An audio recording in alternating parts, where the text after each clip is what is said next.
Um,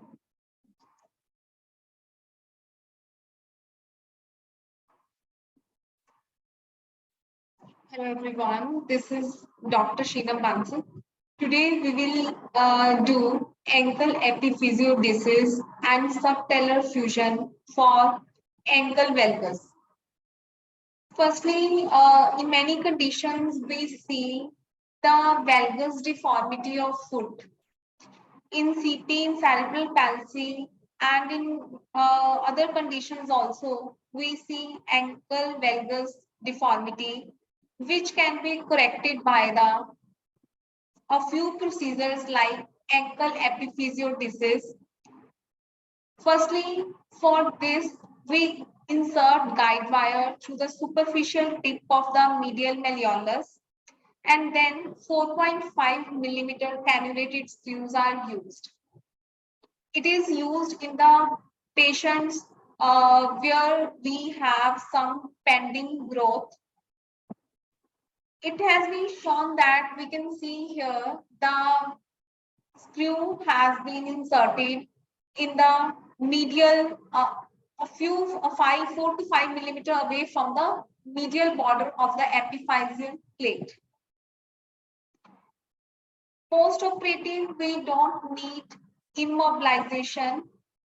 We don't allow overcorrection of more than 3 to 5 degrees. 3 to 5 degrees correction is fine, but not more than 3 to 5 degrees. Second procedure we can use is subtalar fusion. It is used in patients with hypotonia and who are marginal ambulators. It may cause a growth decrease in the hind foot, so it should not be used in the young feet. Appropriate age is 5 to 7 years. Firstly, incision is made anterior to the peroneus brevis tendon, curved proximally to the anterior border of the medial malleolus. Sorry, here it should be lateral malleolus. Incision is made anterior to the peroneus brevis tendon, curved proximally to the anterior border of the lateral malleolus. Then sharp incision is made in the periosteum.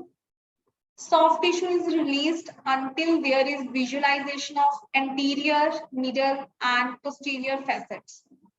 Cartilage is removed from anterior facet, middle facet, and central part of posterior facet. We don't touch the lateral and medial aspect of the posterior facet to avoid loss of height of calcaneum. Otherwise, there will be loss of height of calcaneum-talus relationship. Medial incision is made just lateral to the tibialis posterior. Incision is extended through the subcutaneous tissue to the neck of the talus. Talar neck and talonavicular joints are exposed to the, so the head of the talus is visualized and the ankle joint can be palpated. A guide wire is introduced through an insertion site on the anteromedial aspect of the talar neck, which will allow the wire to transfix the talar neck at 40 to 45 degrees. Talus should be 10 to 20 degree plantar flexion. Firstly, we have to insert the guide wire at the talar neck and fix it at 40 to 45 degrees. There should be calcaneum. At calcaneum, there should be dorsiflexion of around 30 degree, but talus should be 10 to 20 degree plantar flexion. In adolescents and adults, we use 7 millimeter cannulated screw. In childhood sized foot, we use 4.5 millimeter cannulated screw. 30 to 40 degree dorsiflexion of calcaneum relative to talus is achieved, and plantar flexion at talus, that is around 10 to 20 degree. Bone graft is placed into the central part of the posterior facet, okay, in the sinus tarsi. Screw will cross the center of the posterior facet. Post-operatively, we need short leg cast, full weight bearing cast, that is for 6 to 8 weeks. No orthotics are needed. That was all about subtalar fusion and ankle epiphysiodesis. The incision which we use for the subtalar fusion is the same incision we use for the lateral calcaneum lengthening. In ankle valgus, we can also use lateral calcaneum and lengthening procedures. The same incision is used for the lateral calcaneal lengthening procedures.